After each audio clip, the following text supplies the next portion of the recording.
illegal grows across California. Now it's coming to the cities. Can you explain to us what's going on? You're having a lot of people take over warehouses and turning them to cultivation facilities. We've seen people take over homes, cultivating marijuana. People probably wouldn't know the difference. They just drive by and it looks like a residential house. A case in Sacramento where they took down over 100 homes. Each home was being used for cultivation of marijuana. In residential areas. Residential areas. This is very, very high level sophistication, organized networks. These operations are worth a lot of money. Our guest today is David Welch, who serves as the Special Counsel for Narcotic Enforcement in cities across Los Angeles County. We also sit down with El Monte Chief Police, Jake Fisher, who'll tell us how these illegal grows operate and what their impacts are on the community. Our guests explain that many illegal grows are highly organized criminal enterprises, and cities throughout LA County are having difficulties in dealing with them. County of Los Angeles is overwhelmed. We've seen situations where we have people that are undocumented, that seem like they're forced to work in these homes. We've seen a lot of involvement of foreign nationals, individuals that are tied to transnational criminal organizations. The victims are not only the people that are, being trafficked, but also sometimes the people that own the property that are being lied to and being used to facilitate this illegal activity. When you catch some of these facilities, what happens next? We have heard that there is no consequences. I'm Siama Kurami. Welcome to California Insider. David, it's great to have you on. Welcome. Thank you for having me. David, we've been covering cartels and different people coming and doing illegal grows across California in rural areas. Mm-hmm. But it came to our attention that this is not just a rural areas problem. Now it's coming to the cities in Los Angeles, in the county of LA. Can you explain to us what's going on? Well, I think it's been going on for a while. It's just that now there's attention put on it. You're having a lot of people take over warehouses that were once used for, manufacturing purposes and turning them to cultivation facilities. In the inner city, you have people taking over buildings that are vacant because there's no one occupying for retail services and using to operate dispensaries. And now people are focusing on them because they're really impacting not only the communities, but also the legal marijuana trade inside of California. So is it in the residential communities? Is it stores? How does it work? Can you explain to us what you've seen? Yeah, no, I've seen a lot over the last 4 years. We've been working really inside these different cities throughout LA County. We've seen thousands and thousands of plants being cultivated in warehouses. We've seen people take over homes and turn the homes not only dormitories where people are living there, but also cultivating marijuana. But then we've seen people take over storefronts in cities that frankly don't have the budget to close them down. And they operate these storefronts without care. They get cited, they don't pay the citations, they get warned. Even when police go in and effectuate a search warrant and close them down, they'll open up the next day. Frankly, it's almost every city throughout Los Angeles County. Wow. That's experiencing this. It's hard to name just a couple cities. We work for a few cities. We work in Compton, El Monte, but most cities are experiencing this type of issue. City of Los Angeles is overwhelmed. County of Los Angeles is overwhelmed, the unincorporated areas. And a lot of times cities don't have the resource to even identify the illegal operations. When we were covering the rural areas, they told us there's an element of human trafficking, and there's other elements where people go there and shoot each other. It's more than just the illegal grows. There's a lot more components to it. Yeah, unfortunately, with narcotics, there tends to have this other undercurrent of criminality that goes along with it. There are stories where dispensary in South LA, in the city of Los Angeles, where a young gentleman who was in his early 20s did not realize he was operating and working at an illegal dispensary. Oh, wow. When he found out, he became concerned. The actual owners eventually murdered him to try to keep quiet their operation. It was covered on the news, and it's well known. A friend of mine actually knew the mother of the son, the person that was murdered. You have situations where one investigation we have that's currently in court, you had a dispensary operating on the bottom floor, and then you had the person renting out the top floor to undocumented persons that couldn't rent apartments other places. They were operating other types of facilities there. They were distributing other types of drugs there. This all took place across the street from a preschool. You have a lot of illegal activity ongoing. We've seen situations where we have people that are undocumented, that seem like they're forced to work in these homes, or they turn them into cultivation facilities or grow sites. They have really no option, from what we understand. They're paying off their debt to the coyote that brought them across the border. And they don't speak English. They speak, whether it's Cantonese, Mandarin, and Spanish, and they have no papers aside from maybe a foreign passport. So they're trafficked here to actually do this. So because they want to come to the U.S. and they're illegally coming in, then they are put into these places to. We've seen stories of people that have been trafficked. We've seen individuals without local identification that have foreign passports, that do not speak English, that have no documentation of how they entered the country. Without going as far and saying the word trafficked, there's a lot of evidence to indicate that they are. And these people, they don't go out. They don't kind of run away, because when we were talking about rural areas, they were in remote areas. They couldn't get out of those facilities because they don't know where to go. But in the cities, do people come out of these facilities, or are they afraid because they're illegal? A lot of times when we're looking for individuals who we believed are undocumented or lack identification, we can't find them when it's time for us to file our suit. They disappear. They're not the main leader. They find themselves in other avenues. For instance, I have one situation where they were found at a grow site, and then they ended up working in a massage parlor, or trying to get somebody tried to apply for a massage parlor license underneath their name.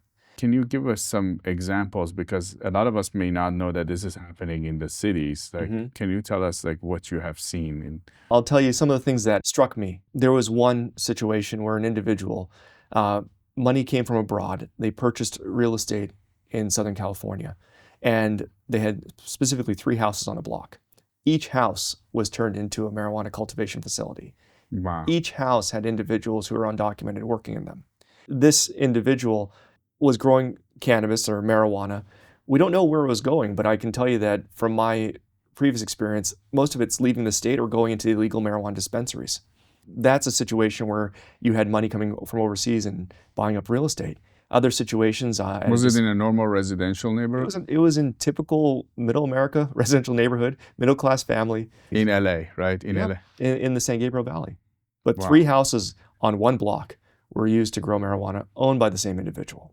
And did the neighbors find out, or how did this come to you guys? A lot of times, yes, the neighbors found out. They put a tip into the local law enforcement, El Monte Police Department, which then effectuated a search warrant and went from home to home to find all 3 illegal operations. And what are the tips, or what are the signs of something? What did they see? Certain cultivation facilities, you have your typical signs. You have homes that have blinds on their windows. They have air conditioning running even during the winter. The smell of marijuana is a dead giveaway. But a lot of times they'll cover the smell of marijuana by having large carbon filters. Those carbon filters are noisy because they're using HVAC systems to run air through them. So when you hear noise, when you hear air conditioner systems, when you see all the windows blacked out or have tinfoil over them, then you typically know this might be a cultivation facility. Another example is when homes don't have people actually going to them. They seem like they're vacant, but they keep having air conditioners on. So those are examples of where we believe there might be illegal cultivation occurring. We had a 100,000 square foot industrial property that was taken over, turned into a over a period of years, and this is over 3 or 4 different warrants executed at the property. It was used for a illegal nightclub where people were not only selling hard drugs, illegal alcohol, but it seemed they were doing karaoke. A lot of times the karaoke have the intersection with prostitution. You had the sale and cultivation of psilocybin at the property. One of the rooms was turned into a large, what they call magic mushroom grow. And then you had marijuana facilities, cultivation taking place at the property, and marijuana manufacturing, basically taking the marijuana, turning it into marijuana oil, and then distributing it for edibles or for vape pens at this one property. Just a little small refill sells retail about $60 to $80. The illegal grow operation, they manufacture this, and there's different steps. So you have the hydroponic system that'll come in and grow the cannabis operations, and then the harvesting and taking down of the plants, and then cooking of the plants if they're making it into an oil to the oil substance. People probably wouldn't know the difference. They just drive by and it looks like a residential house that could be in a regular suburban neighborhood, or a commercial building that is rented or leased out to somebody involved in this industry. So usually we've seen this is very, very organized from a high level. We've seen a lot of from Chinese nationals that are actually funding the sources, and then from there the organization breaks down for different components that's involved in the manufacturing of cannabis to eventually the consumer. From what we've heard, there's not a lot of consequence when people get caught. We were at a dispensary in South LA. We had applied to the court on behalf of the city we represent to obtain a receivership order for the court to take over the property and take over the illegal business, this illegal marijuana dispensary. So we coordinated with the local sheriff's department, Los Angeles Sheriff's Department. They executed a warrant and also executed the receivership order on the property. Of course, they go in before, we show up after the property's cleared. So they raid the property. They raided the property. They go through, basically arrest and detain anyone that's at the property. They then search the property, not only the individuals for narcotics and weapons, but they also search the property for weapons. During that search, they found multiple firearms. Not only that, but they found marijuana. They found psilocybin. They also found other types of narcotics that resembled MDMA or ecstasy, pills, much like what's sold with fentanyl in it. They sequestered and detained all that, took evidence. Property's clear. So we show up, myself on behalf of the city, as well as the receiver who's appointed by the court and represents the court. We walk through the property. On my way in, I look over and I see the patrol car. Inside the patrol car is a young gentleman, the deputies told me, is the one operating the location. He's in the back of the patrol car handcuffed. So he's arrested. Yeah, he's arrested. We feel safe. We walk into the property, start looking at the different types of evidence that's there, looking at the marijuana, looking at the other types of psilocybin, the other types of hard drugs.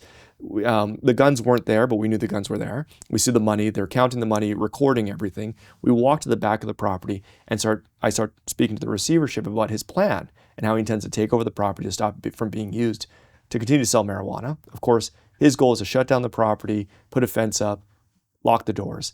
At that moment, the same individual that was in the back of the patrol car is now in the back of the dispensary demanding his computer and to come back into the property. Wow. Shocked, I go, what are you doing here? What is happening?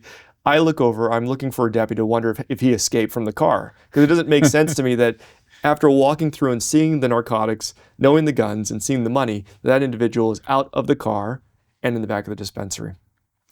Because of the current rules, policies, not enforcing, and it's on the sheriff's department. It's what they're ordered to do. They cited and released him because that's what they're allowed to do. He's in the back of the dispensary now after being cited, released, his information taken down, according to current policy, and demanding his laptop. Of course, the receiver told him no. We told him he needed to leave, which he eventually did after sharing words with us.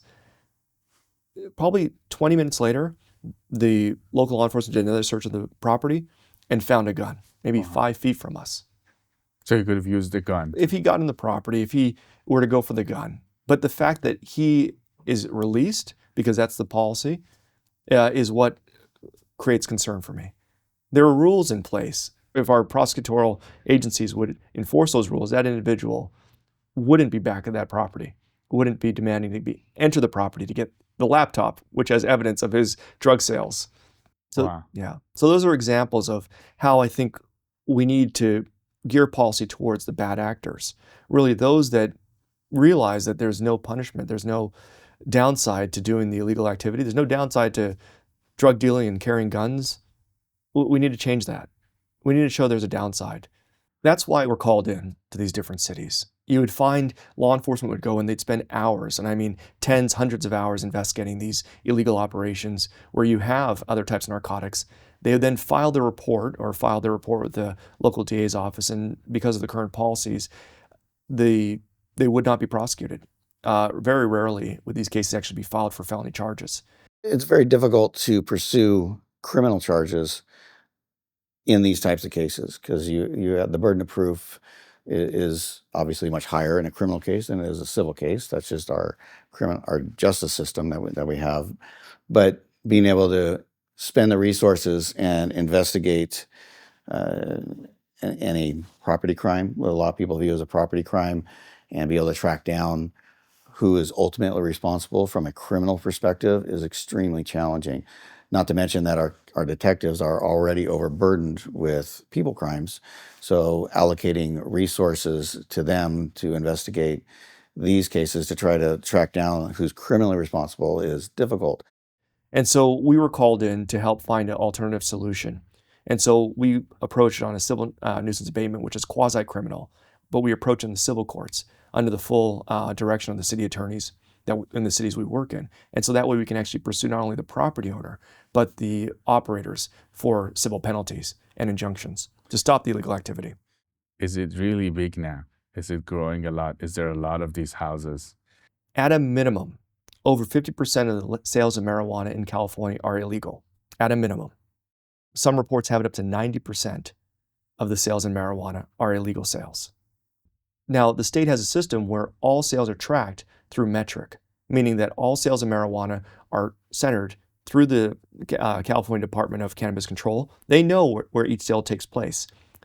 But if 90% are taking place, that means they're taking place not through metric. They're taking place at places like these dispensaries or at the grow houses or warehouses where they're shipped out of state. And these cities, are they equipped with dealing with this? How much resources do they have to deal with it? I fortunately work for cities that have some resources to put towards narcotics enforcement, but a lot of cities don't have not only the resources, but now the time or commitment to direct towards this type of work. And so a lot of cities realize, I've heard we don't have a problem. Some cities will say that. The reality is for these cities that they don't realize they have a problem because they don't have law enforcement officers that are able to spot the problem. Like we said earlier about the homes where you have them tinfoiled or sealed up, where they have air conditioners running during the winter, where there's a high amount of electrical usage. If you do not have law enforcement officers able to identify that location as a potential illegal marijuana grow, then you of course don't know there's a problem. And so the reality is that cities don't have the resources or the money, and even if they did, the result is that the individuals will simply get arrested, released, and continue to do what they're doing. Folks, you've probably been hearing me talk about Verify for a while now. Verify has been getting a ton of phone calls from you, and I thank you for supporting an investment that actually helps people. A lot of people are talking about this investment, and I like to review the basics with you. First off, yes, it's true. You can earn up to 10.25% fixed rate of return that's not correlated to the stock market or to the Fed. You can turn your income on or off, compounded, whatever you choose, and there are absolutely no fees. There are no restrictions on your principal if you ever need your money back, and you'll get your monthly statement with no surprises. If you are not sure if you can trust this economy, this secure collateralized portfolio may be a very good option for you. Just go to investverify.com. That's invest, the letter Y, then refi.com. Folks, I take my endorsements very seriously. If you're looking for a solid investment that helps people, contact my friends at Verify and then tell them Siamak Korami sent you. Now let's go back to the interview. And have you guys noticed anybody coming trying to steal? Because this has been happening in this across other areas where people come and there's shootouts at this grow site because people come try to steal. Is that happening in the city areas? Yeah, no, we have numerous cases where we find out about the illegal grow because there were burglaries that occurred or a shootout in certain situations. But it happens quite a bit. Anytime you have narcotics that are illicit, you'll likely have money and you'll likely have firearms. Those three combined and not only create the incentive for people to rob the location, but the incentive to defend themselves, which creates potential for violence. When we saw in the rural areas, there's an element of bullying the community. Like, the sheriff of Siskiyou County told me that there's areas where if he goes, people will come to him and try to tell him not to come here. This is our area. Or if the hikers go, people with machine guns will tell them, don't come in this area. Is that element coming to the city or is it hidden in the cities? I can give you one example, and without going into specific details because it's ongoing, but there was a sign located outside of a cultivation facility where this local gang explicitly said, this property is under protection of this gang. If you have any issues, come talk to this individual. So it is explicit where gangs are now standing up and saying, we protect this warehouse, or we protect this home, or we protect these individuals because of their illicit activity. It's mind-boggling. Let me tell you, I've seen, been around for quite a while around this area, and to see local street gangs actually put signs up telling others that we protect this location tells us just how afraid they are of being found out about or being charged criminally. They don't care about They don't care. I mean, you asked earlier about one example that's, especially in urban areas, that's terrifying. They even put their names on it. They put their names, their moniker, their gang names, as to who to come talk to. And is it because of Prop 64 that we are having this problem? Because from what we heard, that the number of illegal grows skyrocketed after Prop 64. That's true. And I'll say there's a correlation between Prop 64 and the illegal grows and cultivation. I would say that it probably added to it because now marijuana was sort of declassified, or at least on a local level, and it became less of a threat or a higher felony. However, what we're seeing is still activity I would consider felonious activity involving large amounts of cultivation, other types of narcotics, the use of guns at cultivation facilities. So even though Prop 64 passed, a lot of the activity that we're seeing would still be considered felonious activity or felony activity and could be enforced that way. I think it's more Prop 64 with local policy on what to focus on and what to enforce against. So essentially, Prop 64, if you have the plants, or if you have the grows without the guns and other things, the human trafficking, you can get away with you get a ticket, right? Is that you would get a ticket? It would be a misdemeanor in most circumstances, unless certain criteria are met. At some point, you go federal. At some point, the federal government should step in and enforce. But for the most part, it's immaterial to how much you have. Yeah. So then on top of it, so you get a ticket, so it's not that big of a deal. But then if you have other things like guns and human trafficking, then you could get in trouble. Yeah.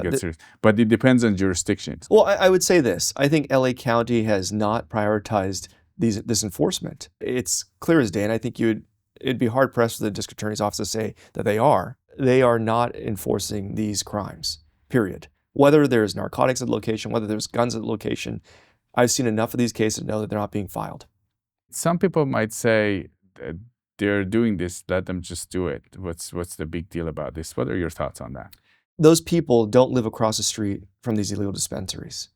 The people that say, let's just do it, don't live down the street from a house that blew up because they were manufacturing marijuana illegally without the safety concerns. Those people don't have relatives that are forced to work in the grow houses, despite the fact that they simply wanted to come to this country to live a better life. So those people that say, let them just do it, have no understanding of the effects that's occurring. They probably live in nicer neighborhoods in the cities that I represent that can't afford to actually enforce against the laws. Sure, if you live in Beverly Hills, they're not going to set up a dispensary in your neighborhood. But if you live in South LA, they might do that. And so the people that say just do it, it's because it doesn't affect your neighborhood. And do you ever feel afraid of the work you're doing? Because you're actually going after them. Legally, you're trying to go after these people, right? Yeah, I am. I don't feel afraid. I know that what I'm doing is the right thing to do. I know that I focus on going after the bad actors and to an extent work our way up to the people that are truly responsible. And how much work does it get to those people? Many times there's multiple layers between the actual person that's selling the marijuana and the person profiting from the marijuana sales. What we found, a common denominator amongst every type of illegal operation, is that it needs to be done in a certain place, a property. Our focus is the property owners.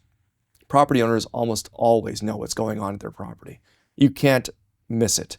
If your house was turned into a marijuana cultivation facility, you know. You know. If your warehouse is being used to manufacture marijuana, you know. If your storefront that you own, that's worth millions of dollars, is selling marijuana, you know. So we go after the property owners. And by going after the property owners, we get directly to the initial transaction, which is the lease. In order for a property to be rented, there needs to be a lease, or at least some kind of agreement to allow the property to be used for that purpose. By doing that, we're able to find out who the landowner was dealing with. And in doing so, we more likely get to the individual that's responsible for the illegal activity. Sometimes it's the property owner. Sometimes it's that actually is in charge of the illegal activity. Sometimes it's the person that's renting it. If the property owner did a background check or a credit check, then we'll be able to find out who as well. And then how do you go after them? We file our case. So after our investigation, we file our case against the individual, the property owner, for nuisance abatement and allowing for the illegal activity to occur in those different cities. And that's how we approach it. But then further through our discovery, we're able to obtain financial records, information on where the money came from to purchase the property, where the money came from to pay for the rent, who the individuals were they were speaking with. And we're able to then find out who is truly involved. We've seen a lot of involvement of foreign nationals in the operations of different grow houses.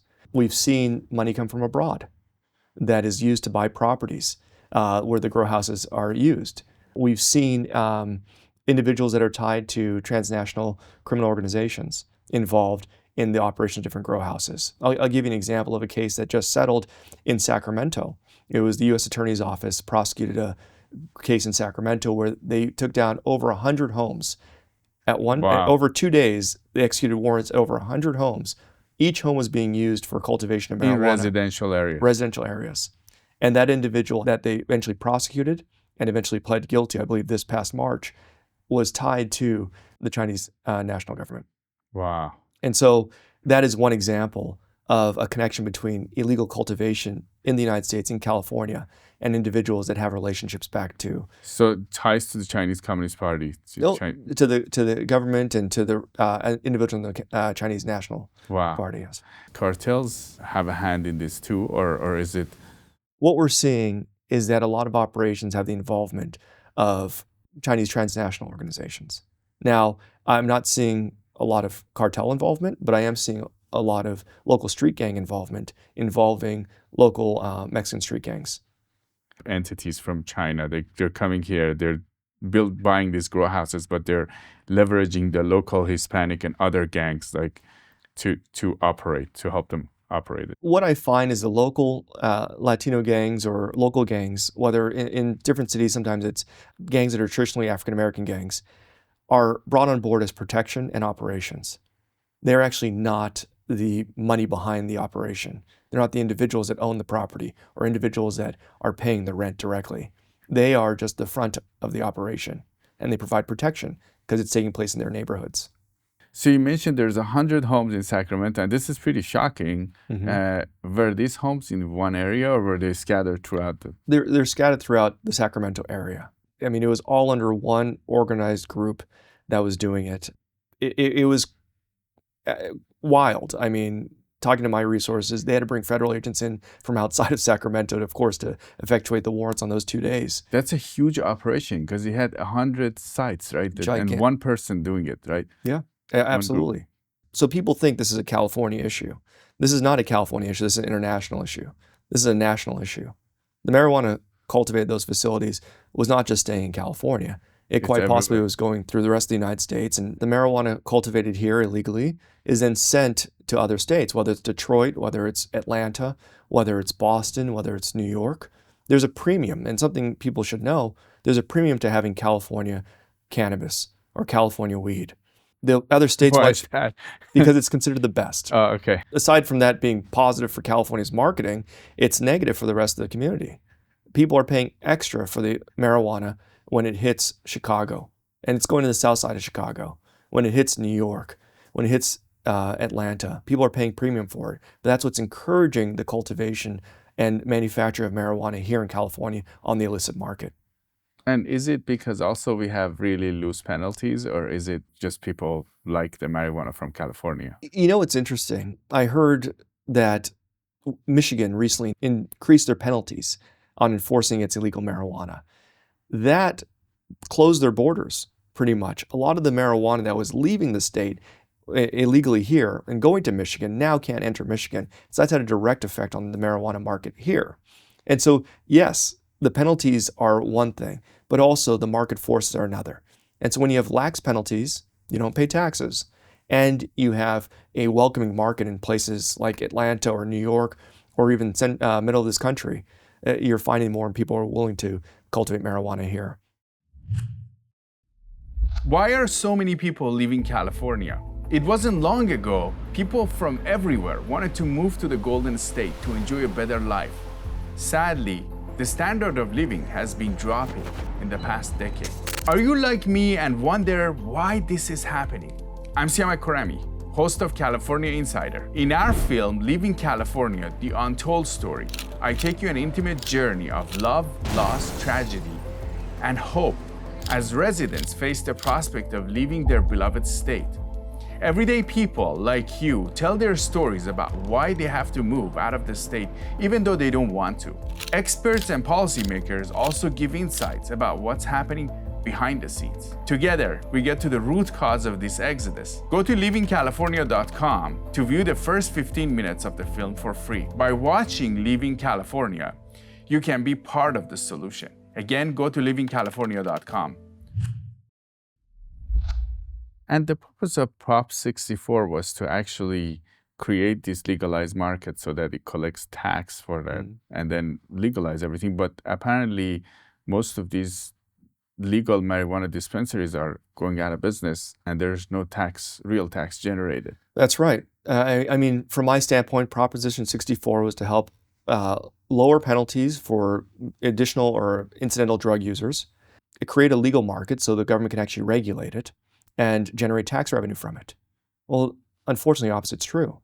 The local individuals that Prop 64 was concerned about protecting are now, out there. They're not being punished, which is probably good. They're not going to prison for low-level offenses. But the legal industry, which was developed, which were billions of dollars was put into that legal industry to help develop it, is now failing. You can't have a successful industry if over 50% of the sales in California are going outside the legal industry. And then there's no taxes as a result of it. Well, there's taxes. The state's not collecting any of them. And the reason why the state's not collecting them is because all the illegal sales are not being registered as proper sales. This is very, very high level sophistication, organized networks that come in and they know what they're doing systematically in creating these manufacturing or grow sites.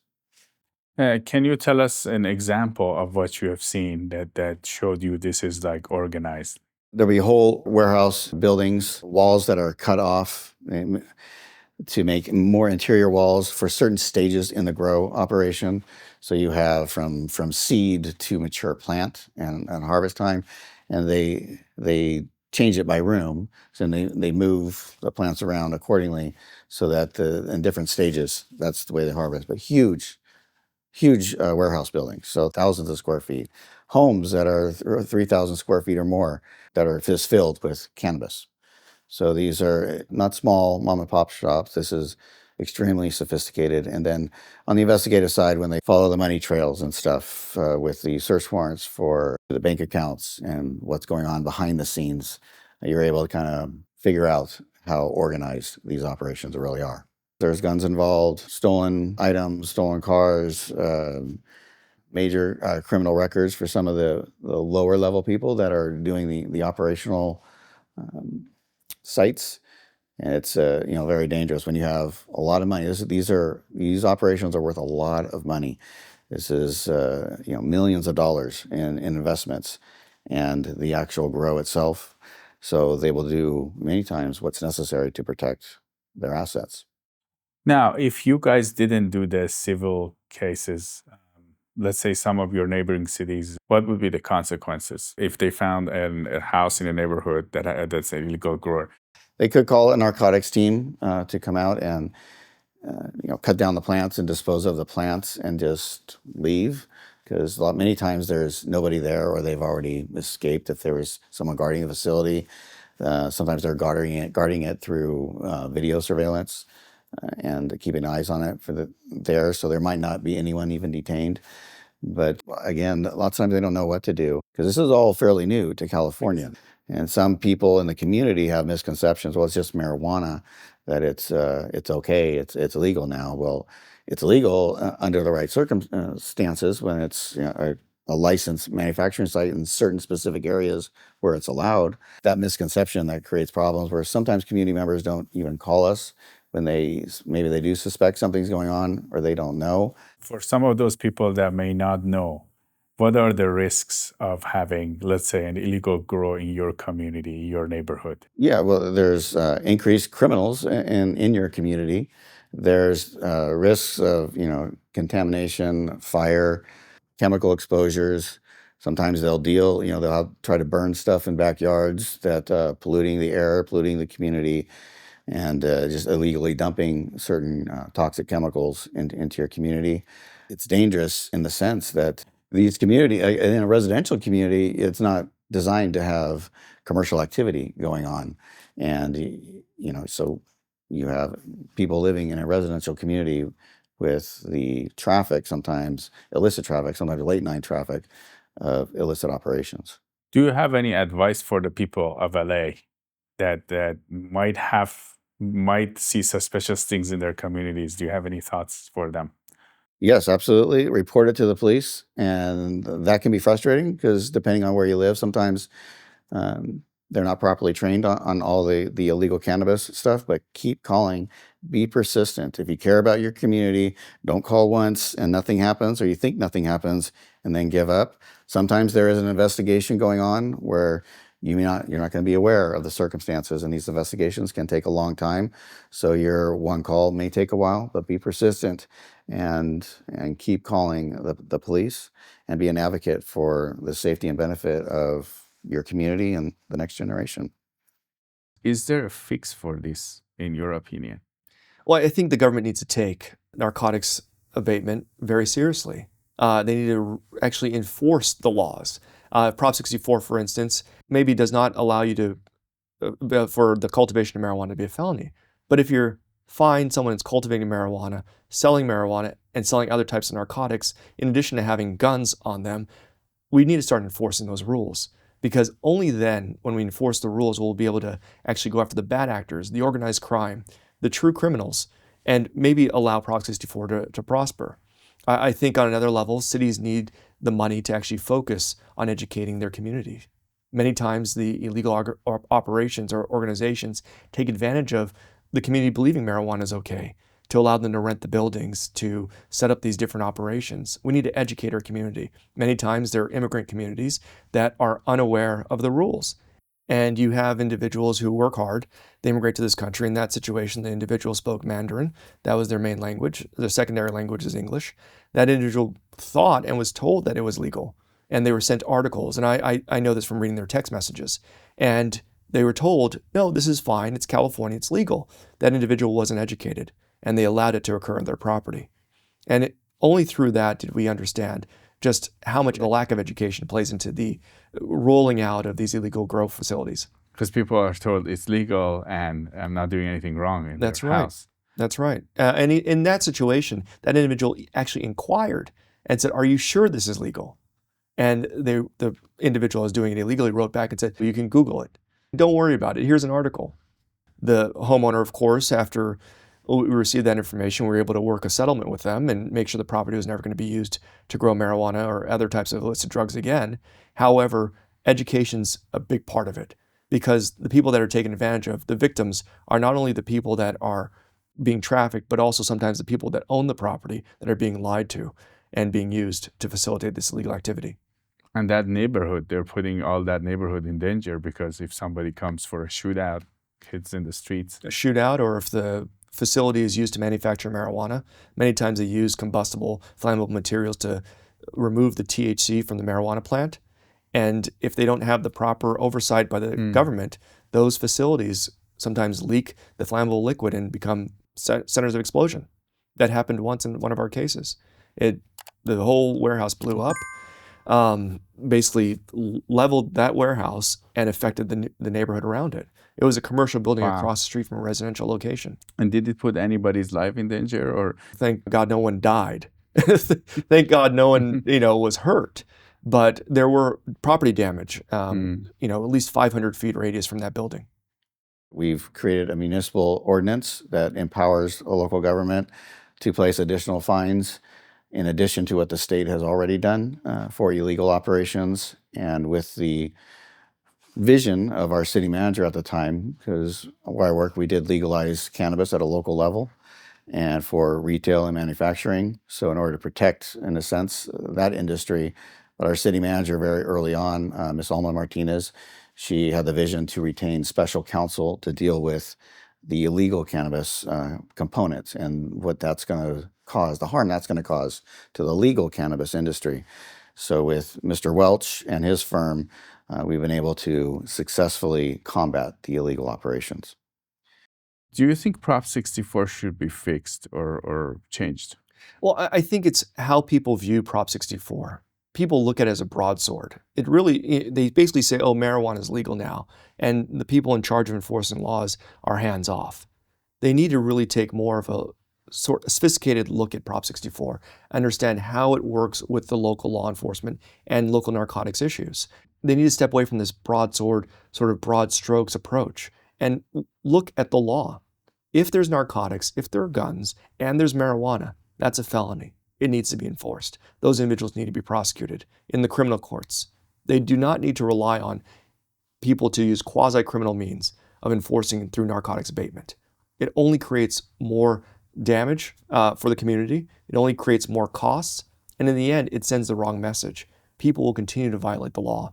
So if you do the $500, is it a $500 ticket, right? $500,000 tickets a day. For these guys is nothing, right? And even when it is, the only person that matters is the landlord. But as I said earlier, sometimes the landlords are lied to, they're unaware. They're still responsible. Do not get me wrong. They're still liable for those fines and fees. But the best way to stop this from occurring is to enforce our felony laws against those that are violating the law. Now, do you have any other thoughts for our audience, David? Again, I shared earlier about my concerns about the people that say they should just not enforce these rules altogether. These small, let's call them quality of life crimes, okay? Let's just say that quality of life crimes grow to be much bigger. They may start off by just someone growing 100, 400 plants of marijuana. But after a while, when that person makes significant money from growing their 400 plants of marijuana and realize that simply they're not going to be in trouble, that money will go towards buying protection, buying guns. They're going to want to advance themselves to buy other types of narcotics maybe they can sell along with the marijuana they're growing to increase their profits. It's human nature. Unless we stop it at some point, and that needs to be early on, then it's just going to exasperate and grow into greater problems for society. And to the situations that we end up seeing, where you have the robberies, where you have people coordinating with local street gangs for protection, where you have warehouses blowing up because people decided not just grow marijuana, but manufacture marijuana oil. We need to stop it early. We need to get in there. And there is a legal system for this. They need to comply and force these people to comply with the legal system instead of going around the system. David Wells, Special Counsel for Narcotic Enforcement. It was great to have you on California Insider. Thank you so much for having me as well. We have an exciting news for you. At California Insider, we created a new product. It's called California Insider Opinion. This is where our insiders and experts across the state are actually telling you what's going on behind the headlines. When there's a breaking news, a big issue, important issue happening in California, they're gonna come on the screen and tell you what's happening behind the scenes.